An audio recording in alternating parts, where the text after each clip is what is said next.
So, in this lecture, we will study the Pascal's law and the other terms related to this chapter, properties of matter. अच्छा, because we have a very short time, तो मैं हर चीज़ की reading तो नहीं कर सकता क्योंकि वो आपका होमवर्क है. सो हर चीज़ की टू द पॉइंट बात करेंगे.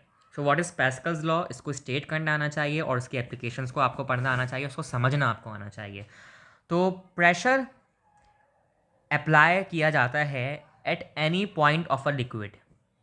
वो लिक्विड जो कि इंक्लोज्ड हो किसी कंटेनर के अंदर या सिलेंडर के अंदर इज ट्रांसमिटेड. तो वो जो प्रेशर अप्लाई किया जाता है liquid enclose in a container, वो प्रेशर ट्रांसमिट हो जाता है विदाउट लॉस, किसी भी लॉस के नहीं होने से, मतलब without any loss to all other parts of the liquid.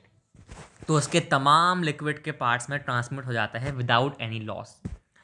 हमने आगे पढ़ा था कि हमने एक लॉस वाला पार्ट पढ़ा था हमने एफिशिएंसी में, कि एफिशिएंसी 100% इसलिए नहीं होती कि कुछ लॉस होता है उसमें. पास्कल्स लॉ बिल्कुल उसका अपोजिट है. उसमें विदाउट लॉस हुए हुए पास्कल्स लॉ के अंदर तमाम पार्ट्स के अंदर लिक्विड्स के अंदर ट्रांसमिट हो जाता है वो प्रेशर, मगर वो लिक्विड कंटेनर के अंदर क्लोज होना चाहिए, like this demonstrating a Pascal's law. तो ये आसान है, इसकी रीडिंग कर लीजिएगा, आप उसका पैराग्राफ पढ़ लीजिएगा और इसकी एप्लीकेशंस खुदा का वास्ता पढ़ लीजिएगा, क्योंकि हर चीज़ में आपको होमवर्क इसलिए दे रहा हूँ ताकि आप उसको खुद समझ के पढ़ सकें. So now we have hydraulic press. ये डायग्राम और इसकी जो अभी मैं समझाऊंगा इसको खुदा का वास्ता गौर से सुनना. Hydraulic press is a machine which works on Pascal's law. कैसे? It consist of two cylinders of different cross sectional areas as shown the figure 7.16. ये दो सिलेंडर्स को शो करवाता है जो कि दो क्रॉस सेक्शनल एरियाज के अलग अलग होते हैं. जैसे कि ये एक बड़ा क्रॉस सेक्शनल एरिया वाला सिलेंडर है और एक ये छोटा क्रॉस सेक्शनल एरिया वाला सिलेंडर है. तो ये इन दो के ऊपर बेस करता है. They are fitted with pistons of cross sectional areas a and a. तो एक का जो छोटा वाला सिलेंडर है उसका पिस्टन का क्रॉस सेक्शनल एरिया है स्मॉल ए, और जो बड़ा वाला पिस्टन है सिलेंडर उसका क्रॉस सेक्शनल पिस्टन का एरिया है ए, कैपिटल ए. पिस्टन क्या होता है? जो कि किसी चीज़ को प्रेस करने के लिए काम आता है. The object to be compressed is placed over the piston of a large cross sectional area A. तो ऐसा ऑब्जेक्ट जो कि कंप्रेस किया जाता है वो पिस्टन के ऊपर रखा जाता है, like this one is the object. ठीक है, लार्ज क्रॉस सेक्शनल एरिया वाले के ऊपर. The force F1 is applied on the piston of a small cross sectional area A. Force F1 छोटे वाले क्रॉस सेक्शनल एरिया के पिस्टन से apply की जाती है, प्रेस की जाती है. The pressure P produced by a small piston is transmitted equally to the large piston. अब जो प्रेशर है आपका P, वो जो यहाँ से अप्लाई किया जाता है P, वो इक्वली ट्रांसमिट हो जाता है इस वाले प्रेशर के अंदर, क्योंकि पैस्कल लॉ क्या कहता है? Without any loss transmit equally to all part of liquid. And a force F2 जो होती है वो upward on a A which is much larger than F1. तो ये जो सॉरी वेट अ मिनट, तो ये जो आपकी F2 फोर्स होती है, ये F2 ये एक्ट करती है ए के ऊपर, क्रॉस सेक्शनल एरिया वाले पिस्टन के ऊपर, विच is much larger than F1. तो यहाँ पर F2 is greater than F1. तो इसकी आई होप डायग्रामेटिक रिप्रेजेंटेशन आपको समझ आई होगी. अब हम इसको समझते हैं मैथमेटिकली ताकि आपको और अच्छा विजुअलाइजेशन हो. Pressure on a piston of a small area A is given by, क्योंकि प्रेशर आपको पता है P is equal to force per unit, force 1 per unit area cross sectional small A. Apply Pascal's law, the pressure on large piston of area A will be the same as on large small piston. तो अगर हम Pascal law लगाएं तो force 2 भी किसके equal होगी? Area A के, capital A के. तो अगर हम इन दोनों को कंपेयर करें तो F2 over capital A cross sectional area large piston over small piston की फोर्स ओवर स्मॉल पिस्टन का एरिया. अगर मैं इसकी वैल्यू को सब्सटीट्यूट करूं कि मुझे खाली F2 चाहिए, तो एरिया वहाँ जाकर मल्टीप्लाई आ जाएगा कैपिटल. तो F2 equals to a capital multiply by F1 over small a. तो अगर मैं F2 को दोबारा से सब्सटीट्यूट करूं और F1 को अलग करूं तो F1 एक multiply by capital a over small a. तो जो रेशियो ए ओवर ए है, capital a over small a का जो रेशियो है, ये ग्रेटर है 1 से. किससे ग्रेटर है? 1 से. ये पेपर में 10 दफ़ा पूछते हैं एक ही जो वाले. Hence, the force F2 that acts on the large piston is also greater than the force F1 acting on the smaller piston. यानी कि F2 is large then F1। ठीक है, hydraulic system working in this way are known as a force multipliers, क्योंकि ये force को double कर देते हैं, F1 की डबल F2 हो जाती है। तो ये MCQ के लिए इंपॉर्टेंट है कि hydraulic systems working in this way are known as force multipliers. बड़ा ईजी है अगर आप उसको ज़रा कॉन्सेप्ट के साथ समझेंगे। अच्छा, इसका न्यूमेरिकल सॉल्व कर लेते हैं। In a hydraulic press, a force of 100 Newton is applied on a piston of a pump of a cross-sectional area 0.01 meter square. Find the force that compresses a cotton bale placed on a larger piston of a cross-sectional area 1 meter square. यानी कि पता चल गया मुझे जो F1 है वो small है, वो है 100 न्यूटन, और उसका जो एरिया ऑफ क्रॉस सेक्शनल है वो भी स्मॉल है 0.101 मीटर स्क्वायर। और जो लार्जर पिस्टन की आपकी जो फोर्स है वो आपको फाइंड करनी है, हालांकि आपको उसका एरिया दिया हुआ है दैट इज़ 1 मीटर स्क्वायर। तो यहाँ पे आपने डाटा बनाएंगे, पहले आप स्मॉल पिस्टन की फोर्स निकालेंगे, आपके पास आ जाएगी प्रेशर निकालेंगे, वो आ जाएगा। उसके बाद आप प्रेशर के बाद आप पैस्कल्स लॉ लगा के force F2 acting on the bale, अगर P is equals to F/A है और मुझे फोर्स चाहिए तो मैं P को मल्टीप्लाई करा दूंगा A से, तो मेरे पास फोर्स आ जाएगी। तो प्रेशर क्योंकि इक्वल है, जब स्मॉल का जो प्रेशर आया है वही लार्जर का प्रेशर होगा पैस्कल लॉ की मदद से। तो 1000 प्रेशर, सॉरी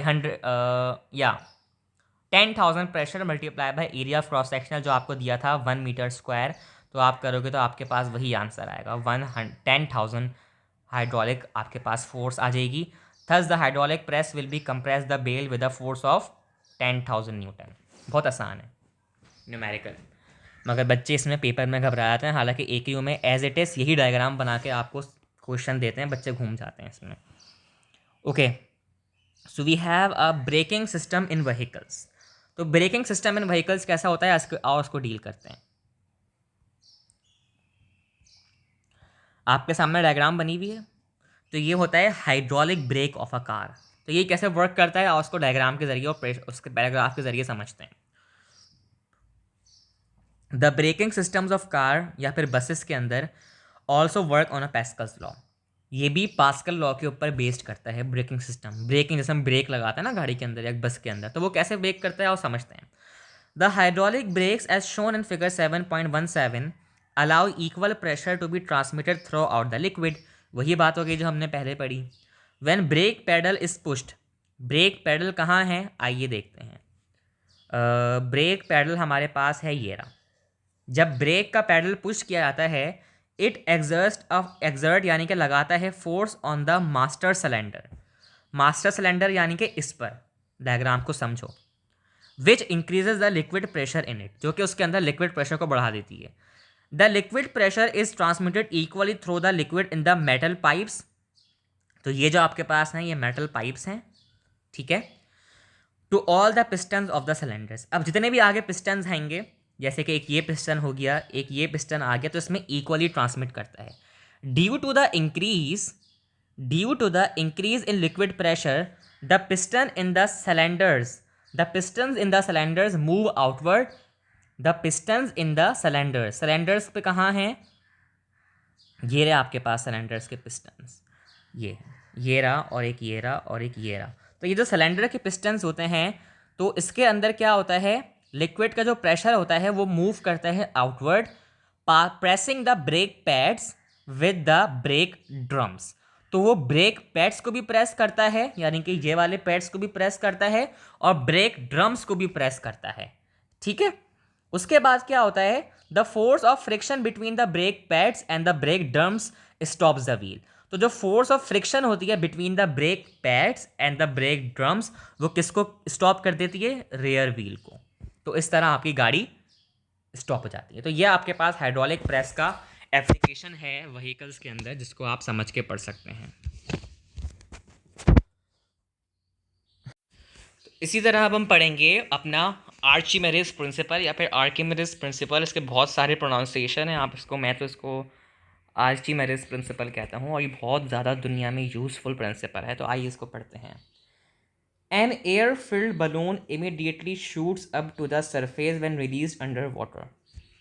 इसका मतलब क्या है, जो एक एयर फिल्ड बलून होता है वो अचानक से शूट कर जाता है सरफेस के ऊपर, यानी कि पानी से बाहर, when release under the water, जब हम उसको पानी के अंदर छोड़ते हैं, भाई एक बलून लो, उसको बाल्टी के अंदर डाल के देखो, वो बाहर ही आएगा ना। The same would happen if a piece of wood is release under water, अगर हम एक पीस ऑफ वुड वाटर के अंदर छोड़ देंगे तो वो भी ऊपर सरफेस पे आ जाएगा। We might have notice that a mug filled with water feels light under water but feels heavy as soon as we take out it of water। अगर हम एक मग लें और हम उसको पानी के अंदर डालें तो वो वैसे तो हमें बहुत आसान लगता है कि वो बहुत आसानी से जा रहा है पानी के अंदर, मगर जैसे ही हम उसको छोड़ते हैं तो वो अचानक से बड़ी ताकत के साथ बाहर आ जाता है वो पानी के अंदर से। क्यों? आइए पढ़ते हैं। More than 2000 years ago, the Greek scientist Archimedes नाम था noticed that there is an upward force which acts on an object kept inside a liquid। Liquid के अंदर एक ऐसी अपवर्ड फोर्स होती है जो कि ऑब्जेक्ट को लिक्विड के अंदर रहने नहीं देती, या फिर कभी कभार उसको रहने तो देती है मगर अचानक से उसको ऊपर बर्स्ट कर लेती है। कैसे? As a result an apparent loss of weight, एक वेट का अचानक से लॉस होता है, is observe in the object, object के अंदर अचानक से वेट का लॉस नजर आता है। This upward force acting on the object is called the upthrust force of the liquid. तो ये कहलाती है upthrust force of the liquid, जो कि उसको ऊपर सरफेस पर ले आती है, upward force. Archimedes principle states that, अब ये क्या कहता है, when an object is totally or partially immersed in a liquid, जब ऑब्जेक्ट कोई भी फॉर एग्जाम्पल मग्गा बाल्टी के अंदर टोटली इमर्स्ड हो जाता है अंदर, तो एक अपथ्रस्ट एक फोर्स एक्ट्स करती है जो कि equal to the weight of the liquid it displaces. तो वो किसके बराबर हो जाती है अपवर्ड फोर्स? उसके वेट के। और वो वेट जो होता है क्या होता है? लिक्विड का होता है, जो कि उसको डिस्प्लेस कर देता है उसकी पोजीशन से। ठीक है, यहाँ पे हम देखें फिगर 7.18 के अंदर, upthrust force on a body immersed in a liquid is equal to the weight of the liquid is displaced. एक ये फोर्स है F1 जो कि हम इसको लगा रहे हैं, और एक अपथ्रस्ट फोर्स है F2 जो कि इसको डिस्प्लेस कर रही है। कैसे आओ उसको पढ़ते हैं। Consider a solid cylinder of a cross sectional area A, इसका एरिया ए है ये रहा, and height h immersed in a liquid as shown in figure, height h जो कि लिक्विड के अंदर इमर्स्ड है, this one. Let h1 and h2 be the depths of the top and bottom faces of the cylinder respectively। तो अगर ये इसकी top h1 है तो इसकी डाउन क्या होगी? h2 होगी। वेट अ मिनट, अगर ये इसकी h1 है, टॉप है, तो इसकी h2 क्या होगी? बॉटम वाली force, sorry height from the surface of the liquid, liquid के सरफेस से जहाँ तक पानी की बुनियाद है। तो डेल्टा एच क्या होगा? h2 minus h1, change in height h2 minus h1। अगर P1 और P2 are the liquid pressures at depth H1 and H2, अगर फॉर एग्जांपल मैं ये कह दूं कि,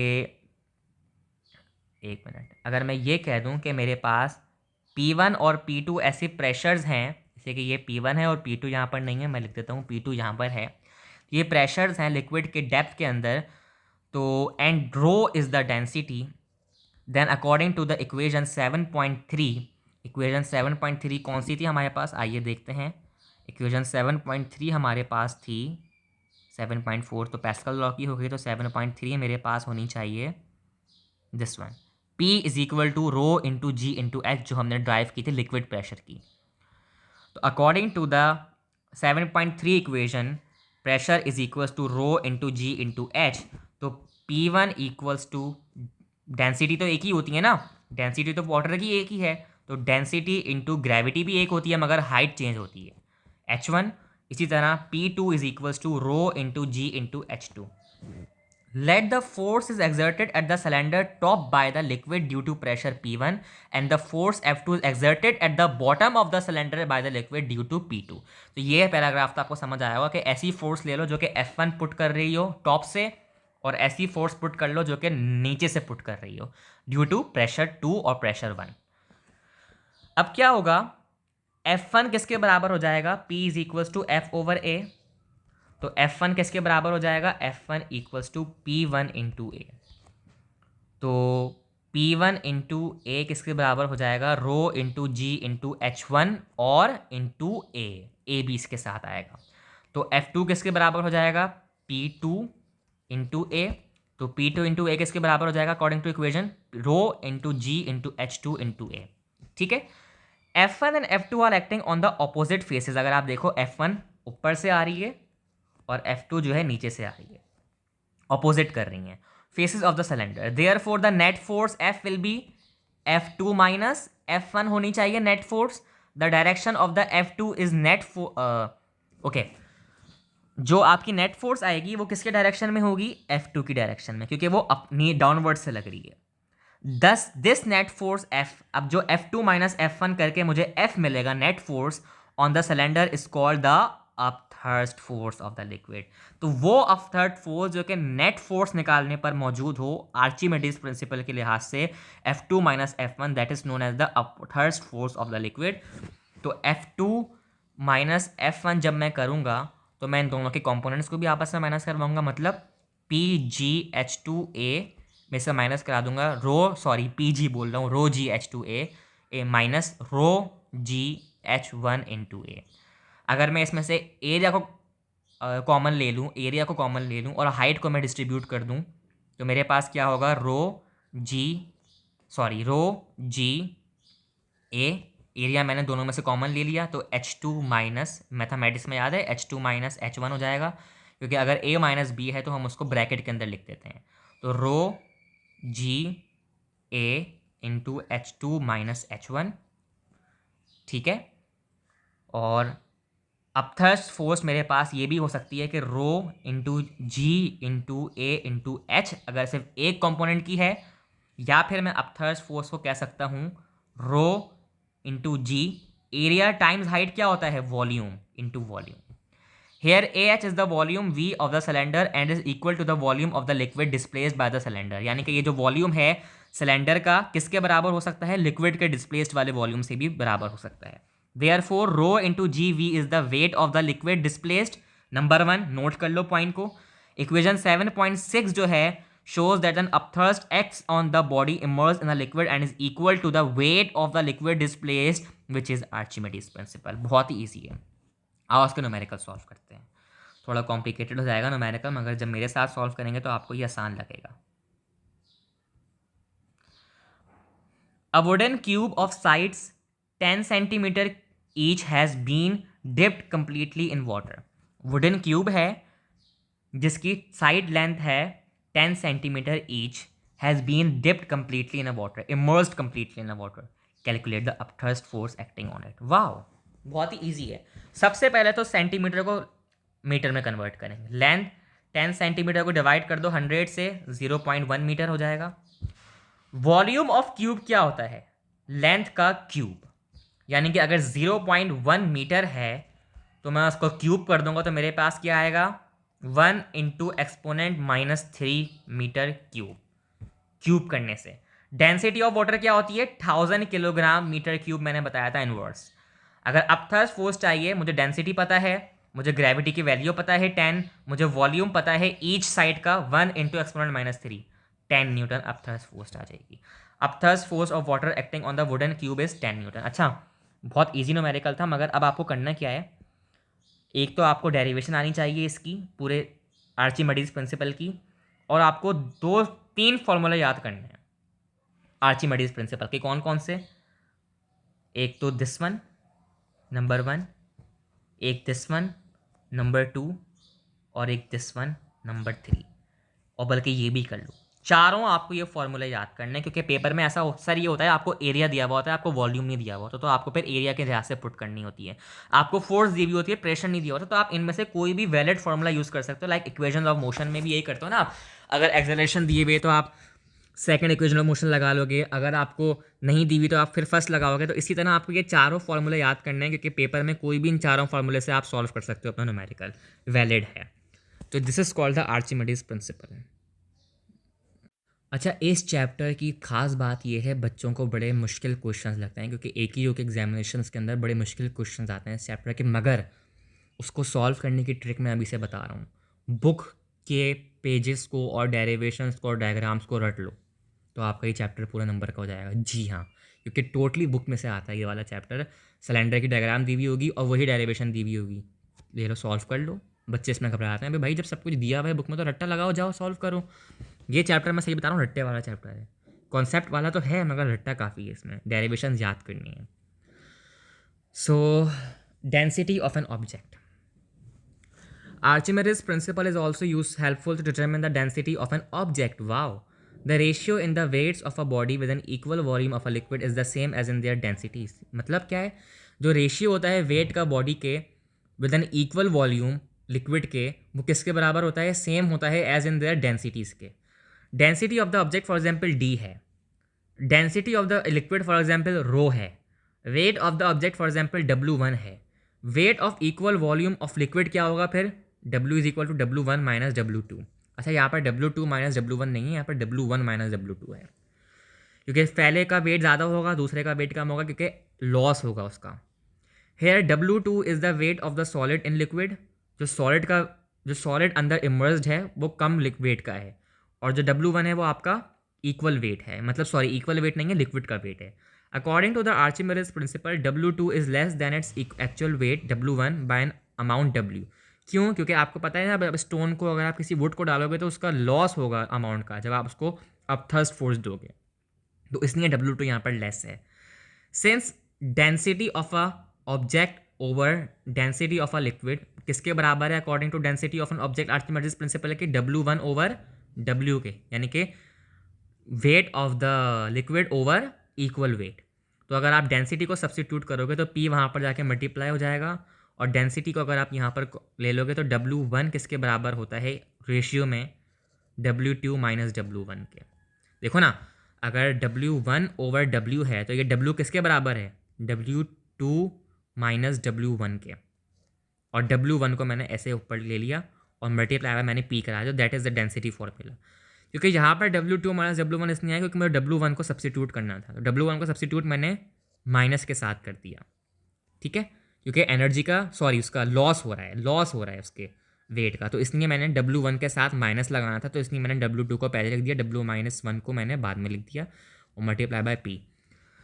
Thus finding the weight of the solid in the air W1 and its weight in water W2, we can calculate the density of the solid by using equation 7.7 as illustrated in the following example. तो ये formula याद कर लो, इस तरीके से आप density of the object, wait of the object solid in the air को find कर सकते हो. अच्छा, फिगर 7.19 देखो क्या कह रही है. ए पार्ट है जिसमें आपको वेट करना सिखाया जा रहा है सॉलिड का एयर के अंदर, सॉलिड का लिक्विड से बाहर एयर के अंदर वेट करना सिखाया जा रहा है. मगर पार्ट बी में weighing solid in water and measuring water displace by the solid, ये आपको अलग वेट अंदर दिखाया जा रहा है. तो क्योंकि चेक करो, जब हमने स्टोन को पानी के अंदर डाला तो वाटर का अमाउंट का लिक्विड दूसरे टब में चला गया, यानी कि लॉस हुआ. तो ये आप कंक्लूड कर सकते हो पेपर के अंदर कि due to the loss in the weight be write W1 minus W2 first, and then in the formula of density we write W minus W1, W2 minus W1 secondly. तो ये एक principal show किया गया है कि हमेशा stone का air के अंदर तो वॉल्यूम ज़्यादा होगा वेट, मगर पानी के अंदर कम होगा. The weight of a metal spoon in air is 0.48 Newton. Its weight in water is 0.42 Newton. Find its density. Wait of the spoon दिया हुआ है 0.48. Wait of the spoon in water दिया हुआ है W2 0.42, क्योंकि पहले जो उसका W1 था वो उतना ही था, फिर W2 उसका कम हो गया, 0.48 से 0.42 कम हो गया. डेंसिटी ऑफ द वाटर क्या थी, 1000, सबको पता है, universal value. Density of the spoon आपको फाइंड करनी है, इक्वेशन में पुट करो, W1 over W1 minus W2 multiply by P. अब आप बोलोगे सर हमने ऊपर फॉर्मूले में तो W2 पहले लिखा था, यहाँ पे हम W1 पहले देख रहे हैं, क्यों? W1 ज़्यादा है, हमें नेगेटिव में नहीं चाहिए. अगर मैं यहाँ पे W2 पुट कर दूंगा तो 0.42 इज़ लेस देन 0.48, तो माइनस में आंसर आएगा. तो इसलिए मैंने पहले अक्लमंदी का इस्तेमाल करके मैंने W1 को पहले रखा और वैल्यूज़ को पुट करके मेरे पास आंसर आया 8,000 kilogram metre cube inverse is the density of the spoon. The density of the material of the spoon is 8,000 kilogram metre per cube, inverse cube. तो ये भी थोड़ा मुश्किल था, बट आई होप जिस अभी हमने पहले जो चीज़ें पढ़ी उनके लिहाज से आसान था और इतना मुश्किल भी नहीं था. अच्छा, इसमें मैं एक चीज़ और मेंशन करना बता दूं, बुक के जो न्यूमेरिकल्स होते हैं हर चैप्टर के एंड में, अपना SLO खोलो फिजिक्स का और केमिस्ट्री का हर चैप्टर का, उसमें ये चेक करो, फॉर एग्जांपल आर्चिमेडेस प्रिंसिपल फिजिक्स से है, उसका न्यूमेरिकल सॉल्व करने को लिखा हुआ है SLO के अंदर. For example state Archimedes principle SLO में लिखा है, और उसके अगले ही SLO में लिखा है सॉल्व वर्ड प्रॉब्लम्स और use to determine the formula to calculate the numerical. तो अगर ऐसा कुछ लिखा है तो उस टॉपिक के बुक के न्यूमेरिकल सॉल्व कर लो, पेपर में वहीं से आते हैं न्यूमेरिकल एक ही जो में। समरी लाजमी पढ़नी है हर चैप्टर की, नहीं पढ़ोगे तो हो गया काम, केमिस्ट्री और फिज़िक्स दोनों में। तो ये मैं टिप बता रहा हूँ आपको एक। सो इंशाल्लाह बाकी हम इस चैप्टर को नेक्स्ट लेक्चर में ख़त्म करेंगे, और इसी के साथ हम नेक्स्ट लेक्चर में नया चैप्टर भी स्टार्ट कर देंगे। तो आज के इतना ही काफ़ी था। आई होप आपको ये चीज़ें समझ आई होंगी।